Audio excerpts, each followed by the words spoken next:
नमस्कार साथियों, आज मैं संधि प्रकरण को आगे बढ़ाने के लिए उपस्थित हुआ हूं।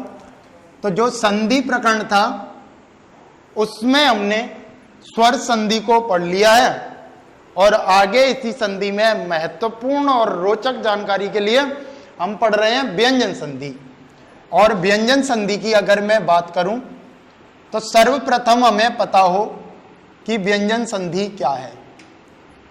तो उसी श्रृंखला में जोड़ते हुए जब हमने संधि पढ़ी तो हमें यहां पता हो कि संधि की परिभाषा क्या थी। तो संधि के लिए हमने पढ़ा था कि प्रथम पद का अंतिम वर्ण और अंतिम पद का प्रथम वर्ण दोनों के मेल से जो परिवर्तन आता है उसे संधि कहते हैं। तो उसी बात को आगे हम बढ़ाते हुए जैसे मैंने यहां लिखा कि मैं व्यंजन संधि की परिभाषा की बात करूं तो इसमें तीन स्थितियां बनती हैं। हमें परिभाषा याद नहीं करनी है, हमें वहां व्यवहारिक ज्ञान लेना है, हमें रटना नहीं है। तो जैसे मैंने यहां लिखा स्वर या व्यंजन, व्यंजन या स्वर। तो जो व्यंजन संधि है उसमें तीन स्थितियां बनती हैं। यदि प्रथम पद का अंतिम वर्ण स्वर हो और अंतिम पद का प्रथम वर्ण व्यंजन हो तो संधि कौन सी होगी? व्यंजन संधि। अगर प्रथम पद का अंतिम वर्ण व्यंजन हो और अंतिम पद का प्रथम वर्ण भी व्यंजन हो तो संधि होगी व्यंजन संधि। और यदि प्रथम पद का अंतिम वर्ण व्यंजन हो और अंतिम पद का प्रथम वर्ण स्वर हो तो व्यंजन संधि होगी। तो हमें रटना नहीं है, समझना है। तो हमने समझा प्रथम पद का अंतिम वर्ण और अंतिम पद का प्रथम वर्ण दोनों के मेल से जो परिवर्तन आता है उसे संधि कहते हैं। फिर उसी को फॉलो करते हुए हमने समझा कि यदि प्रथम पद का अंतिम वर्ण स्वर हो और अंतिम पद का प्रथम वर्ण व्यंजन हो तो संधि कौन सी होगी? व्यंजन संधि। अगर आगे मैं यहां पर इन तीनों स्थितियों की बात करूं तो जैसे मैंने एक उदाहरण लिखा परिधनकार। तो यहां मैं यदि देखूं कि प्रथम पद का अंतिम वर्ण क्या है तो यहां जब देखा कि प्रथम पद का अंतिम वर्ण क्या है? ई। और अंतिम पद का प्रथम वर्ण क्या है? क। अच्छा, हमने पढ़ रखा है ई तो स्वर है और क व्यंजन है। और यदि स्वर के बाद व्यंजन आए तो वहां संधि कौन सी होगी? व्यंजन संधि, जो कि हमने पढ़ी है पहली स्थिति। यदि स्वर के बाद व्यंजन आए तो संधि कौन सी है? व्यंजन संधि है। ऐसे ही मैंने एक उदाहरण लिखा जगत धन ईस। तो इसमें देखा जाए कि प्रथम पद का अंतिम वर्ण क्या है? त। और त क्या है? व्यंजन। और अंतिम पद का प्रथम वर्ण ई है और ई स्वर है। तो दूसरी स्थिति हमने पढ़ी है यदि व्यंजन के बाद स्वर आए तो व्यंजन संधि होगी। अगर और भी आगे बात की जाए तो एक उदाहरण मैंने लिखा वाक धन जाल। तो यहां देखा जाए कि प्रथम पद का अंतिम वर्ण क्या है? तो क। और अंतिम पद का प्रथम वर्ण क्या है? ज। तो प्रथम पद का अंतिम वर्ण व्यंजन और अंतिम पद का प्रथम वर्ण भी व्यंजन है। और यदि व्यंजन के बाद व्यंजन आए तो संधि कौन सी है? व्यंजन संधि है। मैंने ज्यादातर बच्चों को कहते हुए सुना है कि व्यंजन संधि के नियम याद नहीं रहते, भूल जाते हैं। तो इसके लिए मैं बता रहा हूं, ये 20 शब्द है। अगर तुम्हें ये 20 शब्द याद हैं तो व्यंजन संधि याद है। गारंटी है, अगर तुम ये 20 शब्द याद कर लो तो व्यंजन संधि कभी भी नहीं भूलोगे और ना ही किसी परीक्षा में कोई उदाहरण वार जाएगा। तो कहने का मतलब है क्या इन 20 उदाहरणों में से ही पेपर में प्रश्न आएंगे क्या? तो ऐसा नहीं है। इन 20 शब्दों से हम 20 नियम पढ़ाएंगे। तो यहां सबसे पहले देखें तो मैंने 20 शब्दों को लिखा है दिग्गज बामे शरतकाल, उद्धरण उच्छिष्ट परिष्कार, स्वच्छंद संस्कार धुरंधर, अभिषेक विष्णु रामायण, आत्महंता अहोरात्र सच्चिदानंद, दुष्कर्म निरोग नवरात्र, मृण्मय बाघहरी। तो एक एक करके हमें एक शब्द का एक नियम समझना है। तो यहां देखो सबसे पहले जो शब्द लिखा है वो शब्द लिखा है दिग्गज। अब इसके लिए यहां अगर हम नियम को समझें तो जैसे मैंने लिखा नियम नंबर 1 दिग्गज। अब ऐसा क्यों कराया, मैंने 20 शब्द पहले क्यों लिखे? अगर तुम्हें कभी पूछा जाए कि 7वां नियम कौन सा है तो बालक भूल जाता है, याद नहीं रहता। अगर मैं पूछ लूं कि स्वच्छंद का नियम कौन सा है तो बालक को ध्यान रहता है कि स्वच्छंद का नियम कौन सा है। यहां अगर बात की जाए दिग्गज शब्द की, तो यहां मैं बात करूं कि दिग्गज के लिए नियम क्या है। तो नियमों में यदि किसी प्रथम वर्ण के बाद कोई घोषवर्ण आए, यदि किसी प्रथम वर्ण के बाद कोई घोषवर्ण आए तो पहले वर्ण को उसी के वर्ग के तीसरे वर्ण में बदल दिया जाता है। दोबारा से सुनो, यदि पहले वर्ण के बाद कोई घोषवर्ण आए तो पहले वर्ण को उसी के वर्ग के तीसरे वर्ण में बदल दिया जाता है। तो यहां मैं बात करूं कि घोषवर्ण क्या है, तो घोषवर्ण का मतलब है किसी भी वर्ग का तीसरा, चौथा और पांचवा वर्ण, य, व, र, ल और ह और सभी स्वर। यदि किसी वर्ग का पहला वर्ण हो उसके बाद घोषवर्ण आए, इनमें से कोई सा भी वर्ण आए तो इस पहले वर्ण को उसके वर्ग के तीसरे वर्ण में बदल दिया जाता है।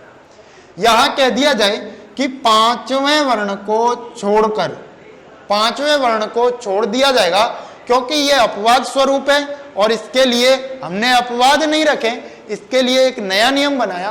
तो सबसे पहले हम समझेंगे दिग्गज नियम को।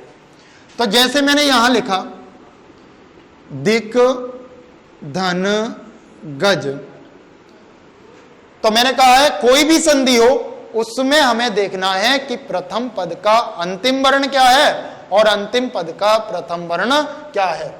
तो यहां हमने देखा कि प्रथम पद का अंतिम वर्ण क है और अंतिम पद का प्रथम वर्ण ग है।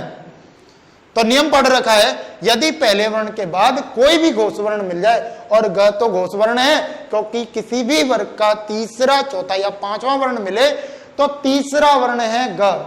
तो यहां पहले वर्ण के बाद कोई घोषवर्ण है तो पहले वर्ण को तीसरे वर्ण में बदल दिया जाएगा। जब क हलंत तो ग को भी हलंत किया जाएगा और इधर क्या बच गया दि और इधर क्या बच गया गज।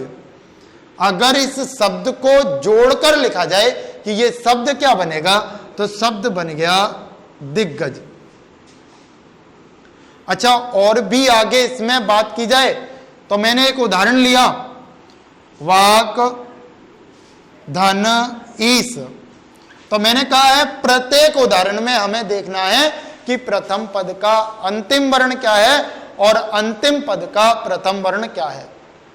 अगर इस उदाहरण पर गए तो हमने देखा कि प्रथम पद का अंतिम वर्ण क है और क पर हलंत है तो व्यंजन है, और अंतिम पद का प्रथम वर्ण ई है और वह स्वर है, और सभी स्वर घोषवर्ण होते हैं। जब नियम लग रहा है तो पहले वर्ण के बाद कोई घोषवर्ण आए तो पहले को तीसरे में, तो इसको हमने तीसरे में बदला तो इधर क्या बच जाएगा वा और इधर क्या बच जाएगा ईस। अगर इसे जोड़कर लिखा जाए तो देखो वा और ग हलंत वर्ण है। मैंने बता रखा है यदि कभी भी कोई हलंत वर्ण हो और उसके बाद स्वर वर्ण आए तो उस हलंत के साथ स्वर को जोड़कर लिखा जाता है, और जब मैंने इसके साथ स्वर को जोड़ा तो शब्द बन गया वागीस। वाक का मतलब होता है वाणी और ईस का मतलब होता है स्वामी, तो बागीस कहा जाता है वाणी का स्वामी। और आगे इसमें बात की जाए और भी उदाहरणों को देखें तो जैसे मैंने लिखा वाक धन दान। तो यहां देखो प्रथम पद का अंतिम वर्ण क्या है क और अंतिम पद का प्रथम वर्ण है द, और हमने नियम पढ़ रखा है यदि किसी प्रथम वर्ण के बाद कोई घोषवर्ण आता है तो पहले वर्ण को उसी के वर्ग के तीसरे वर्ण में बदल दिया जाता है। तो क पहला वर्ण है और इसे तीसरे वर्ण में बदला जाए तो क ख ग, और क का तीसरा है ग, और इधर बच गया वा और इधर बच गया दान। अगर इस शब्द को जोड़कर लिखा जाए तो शब्द बन जाएगा वाग्दान। वाक का मतलब वाणी है और दान शब्द पीछे दे रखा है, तो वाणी का दान कहलाएगा वाग्दान। आगे और भी बात की जाए इसमें, तो मैंने एक उदाहरण लिया, आपको धन, ईंधन, जैसे मैंने लिखा आपको धन, ईंधन। अगर इस शब्द को जोड़ें तो प्रथम पद का अंतिम वर्ण प है और अंतिम पद का प्रथम वर्ण ई है। तो यदि पहले वर्ण के बाद कोई भी घोष वर्ण आए तो ई कैसे है? सभी स्वर तो घोष वर्ण होते हैं, तो ई क्या है? घोष वर्ण है। तो पहले वर्ण को तीसरे वर्ण में बदल दिया जाता है। तो प वर्ग का तीसरा वर्ण होता है ब। जब प हलंत है तो ब भी हलंत होगा, और इधर बच गया अ और इधर बच गया ईंधन। अगर इस शब्द को जोड़कर लिखा जाए तो ये शब्द बन जाएगा अ, और वह हलंत वर्ण है, उसके साथ स्वर को जोड़कर लिखा जाएगा। जब स्वर को जोड़कर लिखा गया तो शब्द बन गया अविंधन। यहां देखो, आगे और भी उदाहरणों की बात करें तो मैंने एक उदाहरण लिखा, तत् धन रूप। तो यहां हमें चर्चा करनी है कि प्रथम पद का अंतिम वर्ण क्या है और अंतिम पद का प्रथम वर्ण क्या है। तो जब इस उदाहरण में हमने देखा कि प्रथम पद का अंतिम वर्ण त है और अंतिम पद का प्रथम वर्ण र है, तो यदि किसी वर्ग का प्रथम वर्ण हो और उसके बाद घोष वर्ण आए तो पहले वर्ण को उसके वर्ग के तीसरे वर्ण में बदल दिया जाता है। तो त वर्ण है और त का तीसरा होता है द। जब त का तीसरा द है तो इधर बचा त और इधर बच गया रूप। अगर इस शब्द को जोड़कर लिखा जाए तो त द रूप। अब यहां से मैं जोड़ूं तो द हलंत है, तो इसके साथ में मैंने र लगाया तो यह बन गया तद्रूप। अब यहां बालक को समस्या आती है कि इसमें यह र आधा है या द आधा है, कैसे पता लगे कि कौन सा वर्ण हलंत है। अगर किसी भी शब्द में इस तरीके से र लगा हो तो वो र पूरा है और जो दूसरा वर्ण है वो हलंत है। जैसे यहां मैंने लिखा तद्रूप, तो इसमें द हलंत है और इसमें र पूरा है। ऐसे ही मैंने एक उदाहरण लिया, सट धन राग। तो मैंने कहा था हर एक उदाहरण में हमें क्या देखना है? प्रथम पद का अंतिम वर्ण और अंतिम पद का प्रथम वर्ण क्या है। तो जैसे ही हमने देखा कि यहां प्रथम पद का अंतिम वर्ण क्या है, तो प्रथम पद का अंतिम वर्ण ट और अंतिम पद का प्रथम वर्ण है र। तो पहले वर्ण के बाद यदि कोई घोष वर्ण आए तो पहले वर्ण को उसी के वर्ग के तीसरे वर्ण में बदल दिया जाता है। तो यहां ट का तीसरा होता है ट ठ ड और इधर बच गया स और इधर राग। अब इस शब्द को जब जोड़कर लिखा जाए तो स और ड हलंत और र को लिखना है ऐसे, तो सड्राग। क्या बन गया? सड्राग। बालक को यहां समस्या आती है कि र है, क्या र की मात्रा ऐसे लगाई जाती है? तो यहां पर जो एक ऐसे लगा हुआ है वो तो हलंत है और दूसरा र के लिए लगाया गया है। यहां पर ड हलंत है और र पूरा है। जैसे मैंने लिखा सट धन राग, तो जोड़कर क्या बन जाएगा? सड्राग। अगर मैंने बात की आगे तो जगत धन आनंद। तो हमें प्रत्येक उदाहरण में देखना है कि प्रथम पद का अंतिम वर्ण क्या है और अंतिम पद का प्रथम वर्ण क्या है। तो यदि त के बाद देखा जाए, त व्यंजन वर्ण है, उसके बाद में आ वर्ण है। यदि किसी व्यंजन वर्ण के बाद कोई स्वर वर्ण आता है तो सबसे पहली पहचान वहां व्यंजन संधि है, और पहले वर्ण के बाद कोई घोष वर्ण हो तो पहले वर्ण को उसके वर्ग के तीसरे वर्ण में बदल दिया जाता है।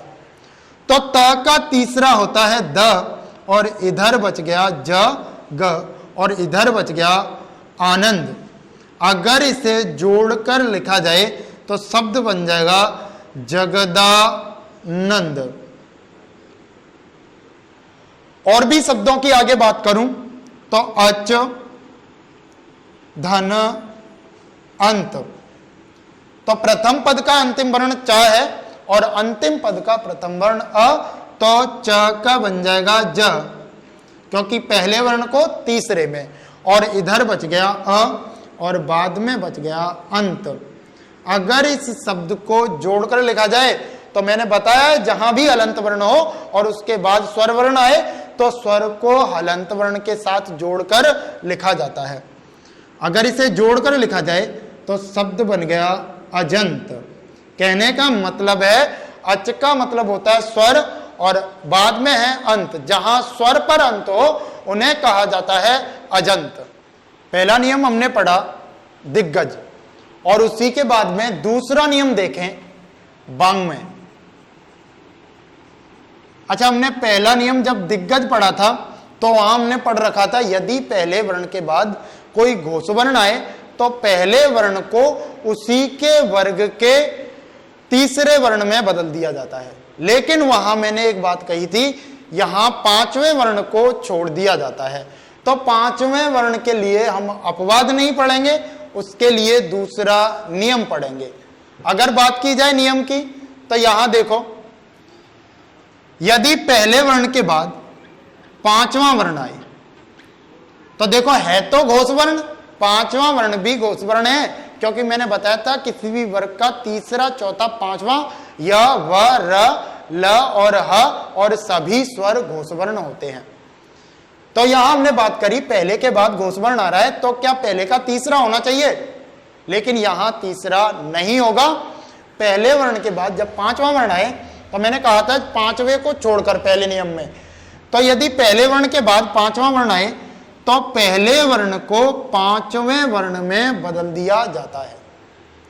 तो जैसे मैंने उदाहरण लिखा वाक धन मय, तो प्रत्येक उदाहरण में हमें देखना है प्रथम पद का अंतिम वर्ण और अंतिम पद का प्रथम वर्ण। तो प्रथम पद का अंतिम वर्ण क है और अंतिम पद का प्रथम वर्ण म है। यदि पहले वर्ण के बाद कोई पंचम वर्ण आए तो पहले को उसी के वर्ग के पंचम वर्ण में बदल दिया जाता है। अगर बात की जाए इस उदाहरण की तो क वर्ण है, उसके बाद म पंचम वर्ण है। अगर इसके पांचवें वर्ण की बात की जाए तो क का पांचवा है य, क ख ग घ य। मैं कहूं इधर क्या बच जाएगा तो वा, और इधर क्या बच गया मय, और जोड़कर क्या लिखा जाएगा वांग्मय। तो शब्द बन गया वांग्मय। और भी उदाहरणों की बात कर लूं तो जैसे मैंने एक उदाहरण लिखा जगत धन नाथ, तो इसमें हमने देखा कि प्रथम पद का अंतिम वर्ण क्या है और अंतिम पद का प्रथम वर्ण क्या है। तो प्रथम पद का अंतिम वर्ण त है और त व्यंजन वर्ण है और प्रथम पद का अंतिम वर्ण न है। इसके लिए हम नियम पढ़ चुके हैं, यदि प्रथम पद का अंतिम वर्ण कोई व्यंजन वर्ण हो या पहला वर्ण हो और उसके बाद कोई पंचम वर्ण आए तो पहले को पांचवें वर्ण में बदल लिया जाता है। तो पहले को पांचवें में बदला तो त का पांचवा है न, जब त हलंत तो न भी हलंत, और इधर क्या बच जाएगा जग, और इधर क्या बच जाएगा नाथ, और इसको जोड़कर लिखा जाए तो शब्द बन जाएगा जगन्नाथ। अच्छा, क्या और भी ऐसे उदाहरण हैं तो उनकी बात करें तो मैंने उदाहरण लिया सट धन मास। तो सट का मतलब 6 होता है और मास का अर्थ होता है महीना। यहां हमने देखा कि प्रथम पद का अंतिम वर्ण ट है और अंतिम पद का प्रथम वर्ण म है। तो कहने का मतलब है नियम बन रहा है यदि पहले के बाद पांचवा वर्ण आए तो पहले को पांचवें बदल दिया जाएगा। तो हमने इस उदाहरण में देखा कि ट किसी वर्ग का पहला वर्ण है और म किसी वर्ग का पंचम वर्ण है। तो पहले के बाद जब पांचवा आए तो पहले को पांचवें में बदल दिया जाता है। तो ट का पांचवा होता है ण, तो इधर क्या बच जाएगा स और इधर क्या बच जाएगा मांस। अगर इसे हलंत में ही लिखा जाए तो ये शब्द बनेगा षणमास। षणमास का मतलब है 6 माह। अगर और भी आगे मैं बात करूं, यह उदाहरण पूछा हुआ उदाहरण है, जैसे मैंने लिखा सत धन नारी। अगर मैं बात करूं एलडीसी 2018 की जो पेपर हुआ, उसमें प्रश्न पूछ रखा था कि निम्न में से शुद्ध है, और उदाहरण दे रखे थे सदनारी, समनारी, सतनारी या सन्नारी। तो ज्यादातर बच्चों का जो आंसर गया वो आंसर था सदनारी, लेकिन ये तो गलत है। सही शब्द है यहां सन्नारी।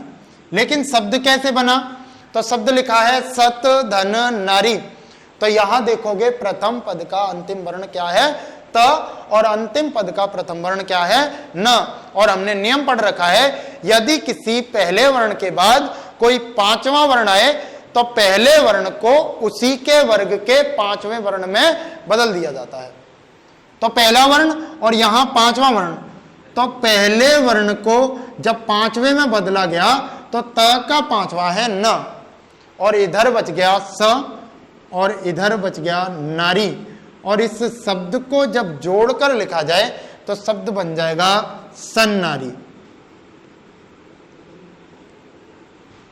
अच्छा, और भी उदाहरणों की बात करूं तो मैंने यहां उदाहरण लिखा सत धन मार्ग। तो यहां प्रथम पद का अंतिम वर्ण त है और अंतिम पद का प्रथम वर्ण म है, और म किसी वर्ग का पंचम वर्ण है और त पहला वर्ण है। और यदि पहले वर्ण के बाद कोई पंचम वर्ण आता है तो पहले वर्ण को उसके पांचवें वर्ण में बदला जाए। जब इस नियम को हमने लगाया तो त का पंचम वर्ण न, और इधर बच गया स और इधर बच जाएगा मार्ग, और इस शब्द को जोड़कर लिखा जाए तो शब्द बन गया सन्मार्ग। तो व्यंजन संधि में हम तीसरा नियम पढ़ने वाले हैं, और तीसरा नियम है शरतकाल। तो शरतकाल शब्द कहां से आया, तो मैंने अभी अभी तुम्हें 20 शब्द लिखाए हैं, और 20 शब्दों में तीसरा शब्द है शरतकाल। दिग्गज वामे शरतकाल। तो आगे अगर इसमें बात की जाए कि शरतकाल के लिए हमें तीसरा नियम पढ़ना है, तो इसमें नियम क्या बनेगा, तो नियम है यदि द वर्ण के पश्चात कोई अघोष वर्ण आए, यदि द वर्ण के पश्चात कोई अघोष वर्ण आएगा तो द को त में बदल दिया जाएगा। अच्छा, यहां पर हमने घोष वर्ण तो पहले समझ लिए, इसके बाद में देखो अघोष वर्ण कौन से हैं। तो अघोष के लिए किसी भी वर्ग का पहला या दूसरा वर्ण और स और स, तीनों ही स, तालु स, मूर्धन्य स और दंत्य स। अगर इसमें आगे बात की जाए उदाहरणों की, तो जैसे मैंने कहा शरद धन काल, जैसे मैंने लिखा शरद धन काल। अगर इसका विच्छेद किया जाए तो कैसे करें, तो विच्छेद के लिए देखोगे मैंने अभी नियम बताया, द वर्ण के पश्चात अघोष वर्ण आए तो द को त में बदल लिया जाएगा। तो देखो द के बाद में क वर्ण है और क किसी वर्ग का पहला वर्ण है। यदि द के बाद अघोष वर्ण हो तो क कैसा वर्ण है, अघोष वर्ण, तो द को त में बदल लिया जाएगा। तो जैसा नियम हमने पढ़ा है वैसे क्या वैसे करेंगे। तो द को लिख दिया त, जब द हलंत है तो ता भी हलंत है, और इधर बच गया स र और इधर बच गया काल। अगर इस शब्द को जोड़कर लिखा जाए तो शरत काल। इसके बाद देखो जैसे मैंने लिखा परिषद धन पत्रिका, तो अगर इसको जोड़कर लिखा जाए तो हमने नियम पढ़ रखा है द वर्ण के पश्चात कोई अघोष वर्ण आए तो द को त में बदल लिया जाएगा। तो यहां सबसे पहले देखें, प्रथम पद का अंतिम वर्ण द है और अंतिम पद का प्रथम वर्ण प है। और प कौन सा वर्ण है? अघोष वर्ण है। और नियम हमने पढ़ा है, द के बाद अघोष आए तो द को बदल लो त में, तो द को बदल लिया त में, और इधर बच गया परिस और इधर बच गया पत्रिका। और इसे जोड़कर लिखा जाए तो शब्द बन जाएगा परिषद पत्रिका। इसी क्रम में और उदाहरणों की बात करूं तो मैंने एक शब्द लिखा उद धन सौ, तो यहां देखो उद धन सौ, तो द का बन गया त और इधर बच गया उ और इधर सौ, और जोड़कर लिखोगे तो शब्द बन जाएगा उत्सव। ऐसे ही शब्द लिखा मैंने उद धन कर्ष, तो जोड़कर लिखोगे तो उत्कर्ष।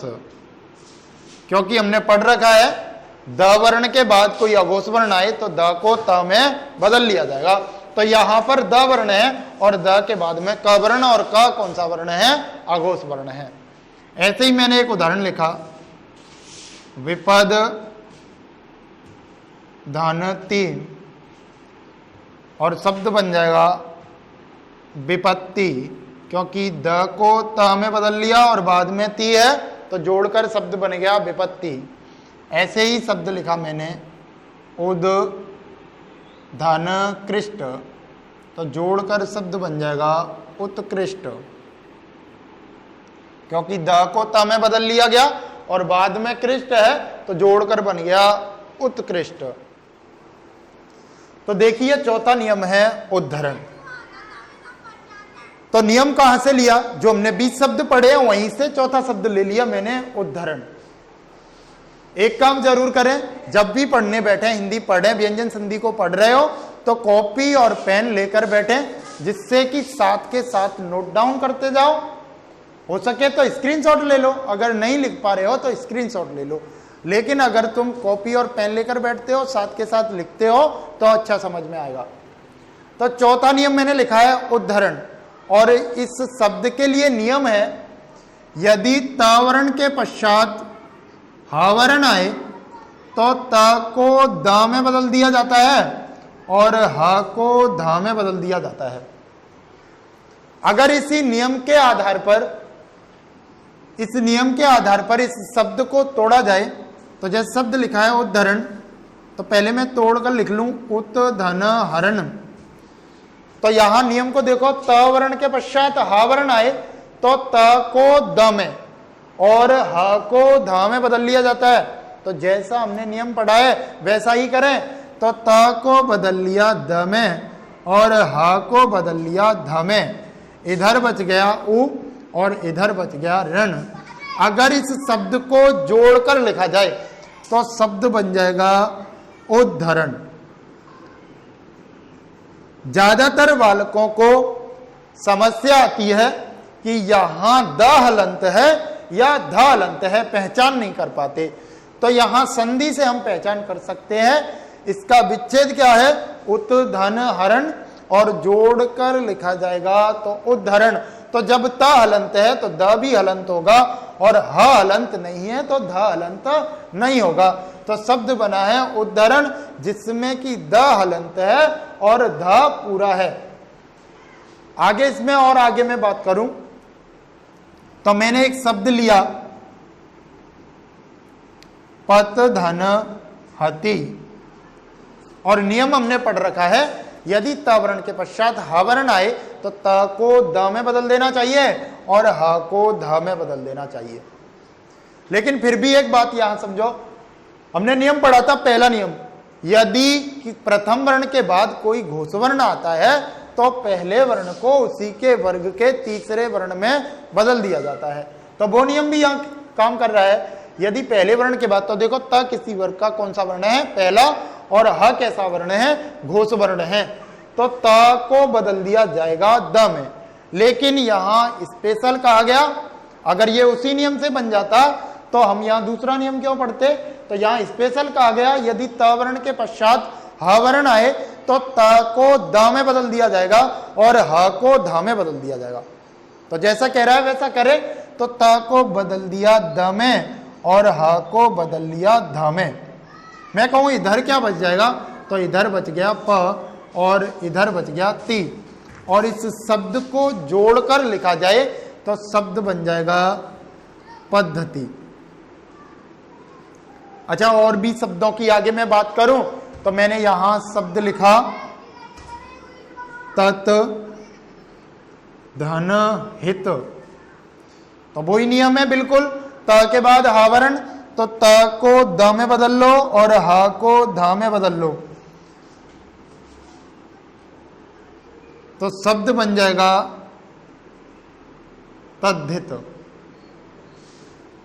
यहां मैंने और भी शब्द लिखे, तो शब्द लिखा मरुत धन हारिणी। तो यहां देखो त वर्ण के पश्चात ह वर्ण, तो त को द में और ह को ध में जैसा कह रहा है वैसा लिखो। तो त को द में बदल लिया और ह को ध में बदल लिया, तो इधर शब्द हो गया धारिणी और इधर बच गया मरु और द पर हलंत है। तो अगर इसे जोड़कर लिखा जाए तो शब्द बन जाएगा मरुद धारिणी।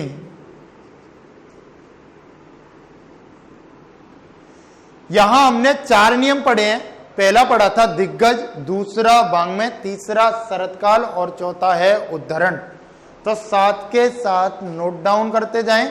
अगर नोट डाउन नहीं कर रहे हो तो स्क्रीनशॉट भी ले सकते हो। तो आगे इसी श्रृंखला में हम बात करें।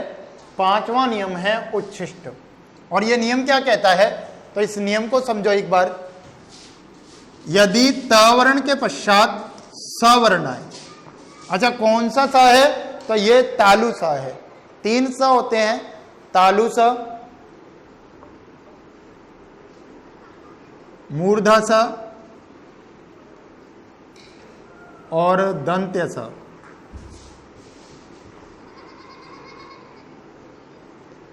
तो यदि त वर्ण के पश्चात तालु स आए तो त को च में बदल लिया जाएगा और स को छ में बदल दिया जाएगा। यदि त वर्ण के पश्चात स वर्ण आए तो त को च में और स को छ में बदल दिया जाएगा। अगर बात की जाए इस नियम की, तो जैसे मैंने उदाहरण लिखा उत धन शिष्ट, अगर इसे जोड़ा जाए तो त को च में और स को छ में बदला जाएगा। तो इसे जोड़कर लिखा जाए तो शब्द बन जाएगा उच्छिष्ट। ऐसे ही शब्द लिखा उत धन शेष, तो नियम पढ़ रखा है यदि त वर्ण के पश्चात स वर्ण आए तो त को च में बदल लो और स को छ में बदल लो। तो त को बदल लिया च में और स को बदल लिया छ में, तो जैसे ही छ में बदला तो इधर शब्द बच गया शेष और इधर शब्द है उ शब्द बचा। अगर इसे जोड़कर लिखा जाएगा तो शब्द बन जाएगा उच्छेष। उत उपसर्ग है और बाद में शेष शब्द लिखा हुआ है। यहां एक शब्द और लिखा मैंने तत् धन शिव, तो त को बदल लो च में और स को छ में, तो त को च में बदला और स को छ में बदला, तो इधर शब्द बच गया त और जोड़कर लिखा जाएगा तक्षेव। आगे और भी शब्दों की मैं बात करूं तो उत धन शुल्क, तो उदाहरण को देखो। उत धन शुल्क, त के बाद में क्या रहा है, स और कौन सा स, तालु स। यदि त वर्ण के पश्चात तालु स आए तो त को च में बदल दिया जाएगा और स को छ में बदल दिया जाएगा और छ पर उ की मात्रा लगा दी जाएगी, क्योंकि स पर उ की मात्रा तो छ पर भी उ की मात्रा, और इधर बच गया ल और क और इधर उ, और इसे जोड़ा जाए तो शब्द बन गया उच्छुल्क। अच्छा, और भी शब्द हैं क्या ऐसे, तो एक उदाहरण देखो जो कि पटवार में पूछ रखा है। श्रीमत धन शरद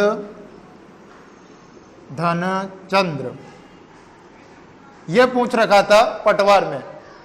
तो पटवार में ऐसे पूछा कि निम्न में से श्री मच्छर चंद्र का सही विच्छेद है, और 4 ऑप्शन दे रखे थे, उनमें से हमें सही विच्छेद की पहचान करनी थी।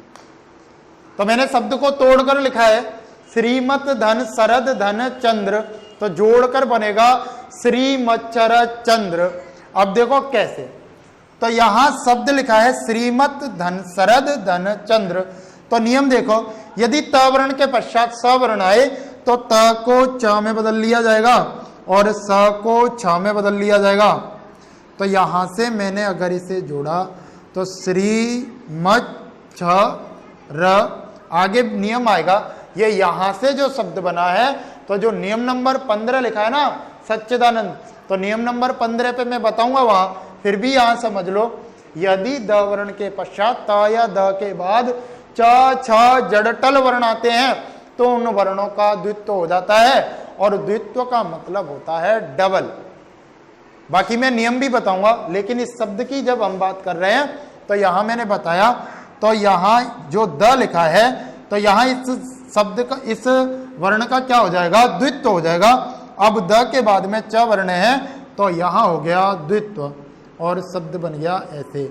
अगर इसे जोड़कर लिखा जाए तो शब्द बन जाएगा श्री मच्छर चंद्र।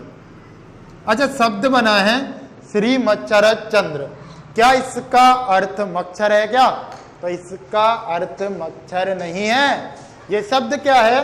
श्रीमत धन शरद धन चंद्र, जिसके मस्तक पर चंद्रमा है अर्थात शिव।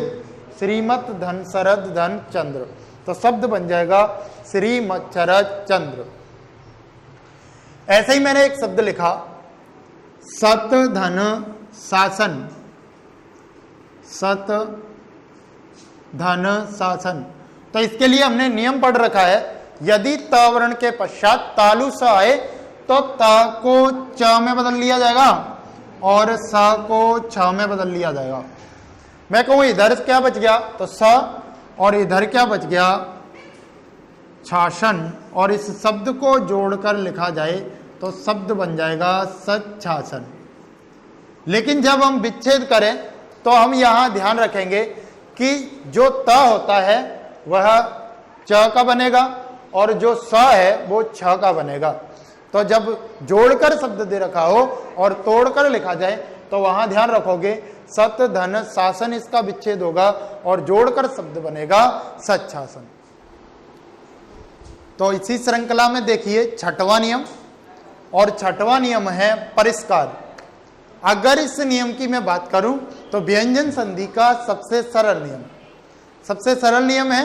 और इस नियम में क्या होता है तो देखो, यदि परि उपसर्ग के पश्चात क वर्ण आए तो मूर्धन्य स का आगम हो जाता है। आगम का मतलब बीच में अपने आप आ जाता है। यदि परि उपसर्ग के पश्चात क वर्ण आए तो किसका आगम होगा? मूर्धन्य स का आगम होगा। लेकिन क्या क वर्ण आए तो क वर्ण से यहां आशय है किरी धातु वाले शब्द हों, किरी धातु वाले शब्द हों। तो किरी धातु से मतलब है संस्कृत की किरी धातु से बने हुए शब्द हों, वो क वर्ण आए तो फिर मूर्धन्य स का आगम हो जाता है। तो जैसे मैंने लिखा परिधन कर, तो यहां इसमें मूर्धन्य स का आगम हो जाएगा और जोड़कर लिखा जाएगा परिष्कार। जैसे ही मैंने लिखा परिधन कृति और शब्द जोड़कर बन जाएगा परिष्कृति।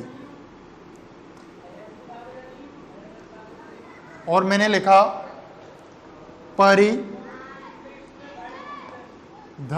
करण, जोड़कर शब्द बन जाएगा परिष्करण।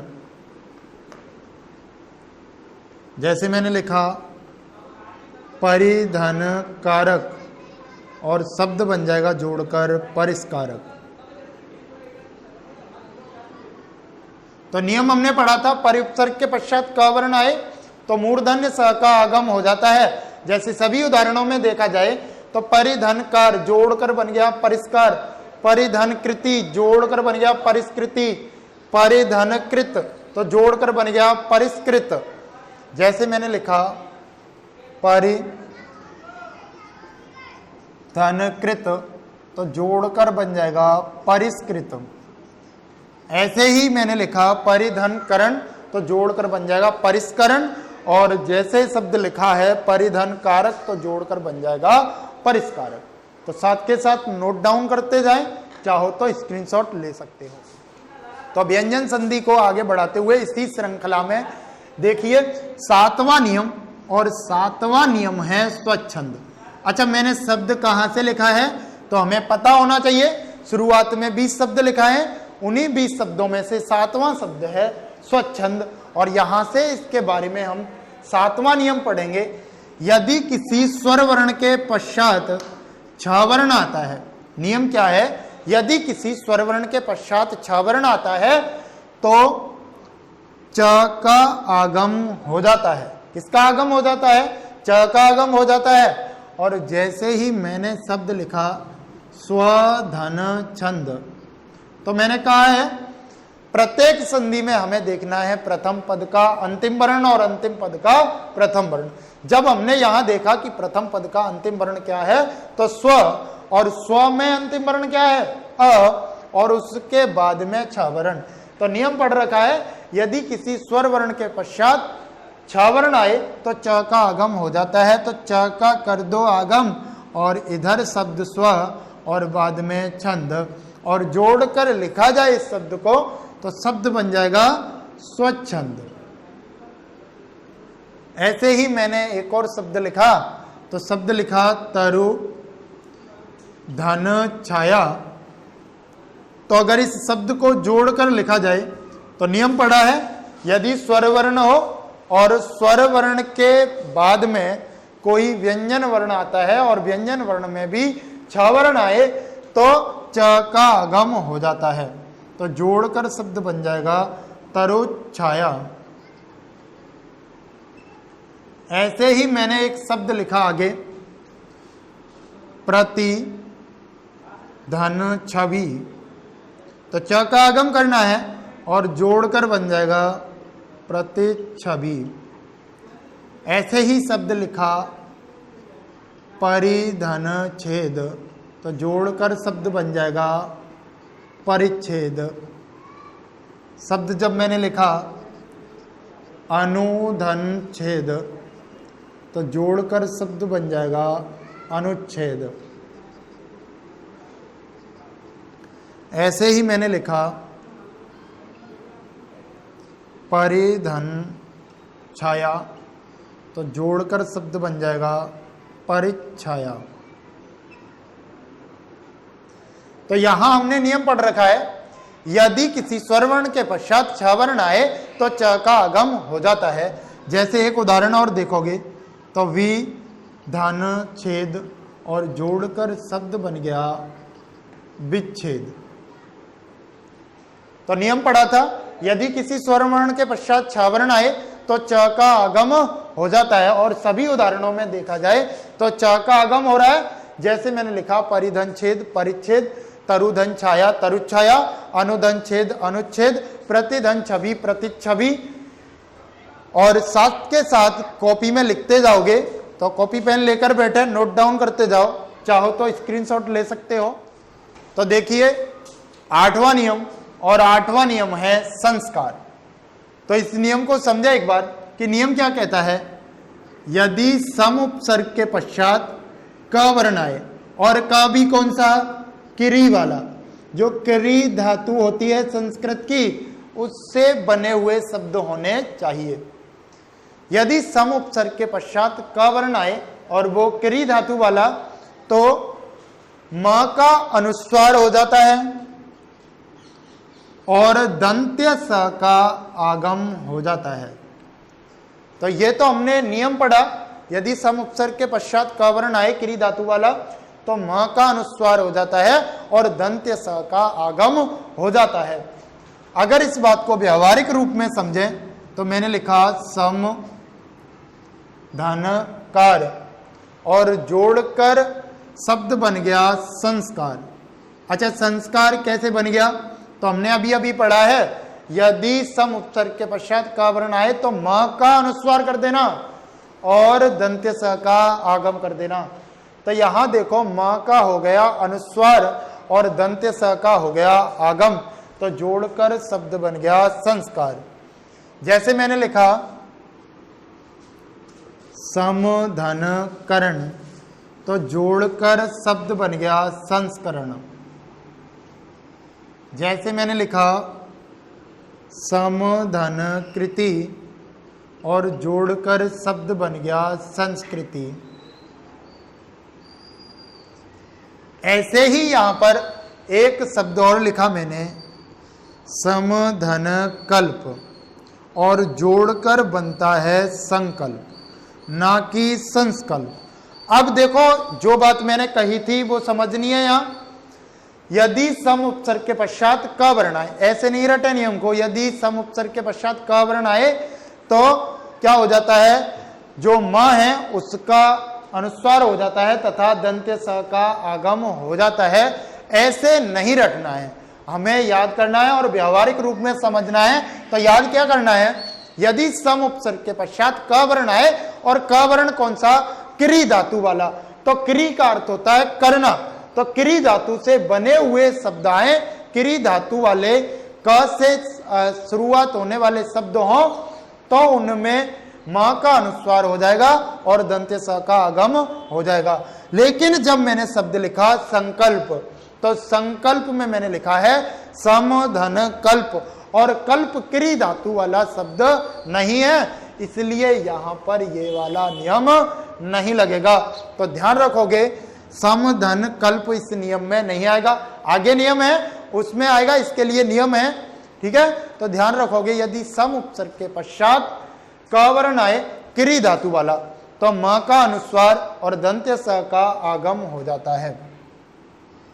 जैसे मैंने उदाहरण लिखा समधन कृत, और जोड़कर शब्द लिखा जाए तो शब्द को कैसे लिखा जाएगा, तो म का अनुस्वार और दंत्य स का आगम, और शब्द बन गया संस्कृत। तो यहां पर हमने नियम पढ़ रखा था। उसके बाद में देखो, समधन कार संस्कार, समधन कृति संस्कृति, समधन कारक संस्कारक, समधन करण संस्करण, समधन कृति संस्कृति। तो मैंने कहा है साथ के साथ लिखते जाओ, स्क्रीनशॉट ले। आगे देखिए नियम नंबर 9, और शब्द लिखा है धुरंधर। तो इसके लिए क्या नियम बनेगा, तो समझो, यहां यदि म वर्ण के पश्चात कोई व्यंजन वर्ण आए, यदि म वर्ण के पश्चात कोई व्यंजन वर्ण आए तो म का अनुस्वार हो जाता है। तो म का क्या हो जाता है, अनुस्वार हो जाता है। और देखिए शब्द कैसे बनेंगे, यहां देखो, तो मैंने जैसे शब्द लिखा धुरम धन धर, और शब्द बन गया धुरंधर। ऐसे ही मैंने लिखा अहम धन कार, और जोड़कर शब्द बन गया अहंकार। शब्द लिखा सम धन कल्प, और यहां बन गया संकल्प। अच्छा, हमने अभी अभी नियम पढ़ा था, यदि सम उपसर्ग के पश्चात का वर्ण आए तो म का अनुस्वार हो जाता है और दंत्य स का आगम हो जाता है। फिर से बता रहा हूं, ध्यान रखोगे, यदि सम उपसर्ग के पश्चात क वर्ण आए लेकिन क्री धातु वाला आएगा तो फिर दंत्य स का आगम होगा और म का अनुस्वार हो जाएगा। लेकिन क्री धातु वाला नहीं हो तो नियम है धुरंधर वाला, यदि म वर्ण के पश्चात कोई व्यंजन वर्ण आए तो म का अनुस्वार हो जाता है। शब्द लिखा है सम धन कल्प, और जोड़कर बन जाएगा संकल्प। जैसे मैंने लिखा सम धन योग, जोड़कर बन गया संयोग। तो और शब्द मैंने लिखा सम धन सार, और जोड़कर शब्द बन गया संसार। जैसे मैंने शब्द लिखा सम धन वृत, जोड़कर शब्द बन गया समवृत। तो नियम क्या पढ़ा हमने, यदि म वर्ण के पश्चात कोई व्यंजन वर्ण आए तो म का अनुस्वार कर दिया जाएगा। तो म का अनुस्वार किया, दुरम धन धर क्या बन गया, धुरंधर। अहम धनकार अहंकार, सम धन कल्प संकल्प, सम धन योग संयोग, और सम धन सार संसार। बहुत सारे उदाहरण है ऐसे, जैसे मैंने एक उदाहरण और लिखा, सम धनवाद, और जोड़कर बन जाएगा संवाद। तो स्क्रीनशॉट ले सकते हो।